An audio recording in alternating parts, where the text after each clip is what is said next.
Good morning, everyone. Ata Marie. Here we are back again at Monday Morning Spirituality, looking at connecting with ourselves. And I want to introduce the spiritual practice of noticing our feelings. You may wonder why I'm including this as a spiritual practice. I put it in this category because if we do not pay real attention to our emotional life, we miss out on all the information that comes to us through the body's own responses to what is happening. It can be very easy, for example, to click on an emoji to add to a message on Facebook or Twitter or whatever, without really feeling the emotion which the emoji represents. So what we're on about now is trying to become more aware of our feelings. I want to use the analogy of going tramping or hiking if you're watching this from somewhere other than Kiwi land. If we were going tramping or hiking, we could get by with a minimum of words to describe a track in the bush, in the forest. It's uphill, some streams to cross, no shelter above the bush line, and so on. But we'd be much better prepared for what lies ahead if we have more to go on. Details like a 2-kilometre rough track with dock markers, those orange triangles, a narrow ridge exposed to a strong southerly, 3 narrow stream crossings prone to flooding. See what I mean? If we only have our ideas and thoughts about something, it's a bit like going with an incomplete set of directions.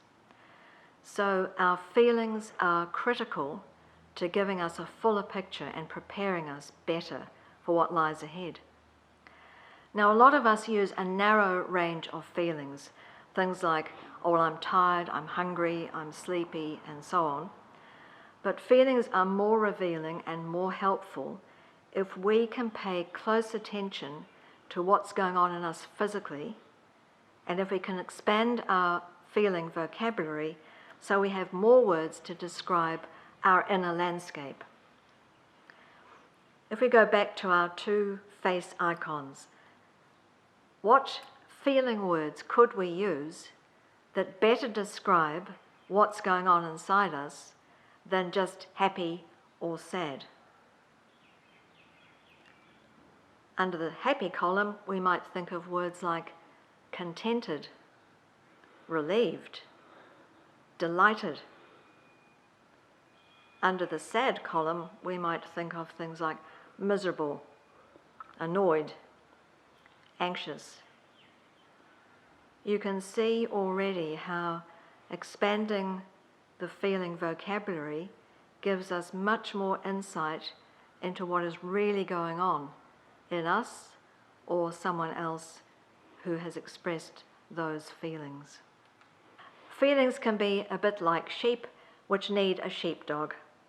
They can run all over the place until we identify them, gather them in, and take steps to find the direction we need to proceed. We'll find out more about how we might do that when we next look at connecting with ourselves. But just keep in mind that idea that feelings are there for a purpose to help us learn more about our inner life. As you do your daily examine, ask the loving presence to help you pay attention to your feelings, because for many of us, that's an area of great mystery, and it's hard to put a finger on what's really going on inside. So here are some questions to get you started. What has happened to me today to trigger an emotion? What was the emotion and how did I handle it? What has happened to me today to trigger an emotion? What was that emotion and how did I handle it? You may like to talk to God, to loving presence, or do some journaling about what you've discovered.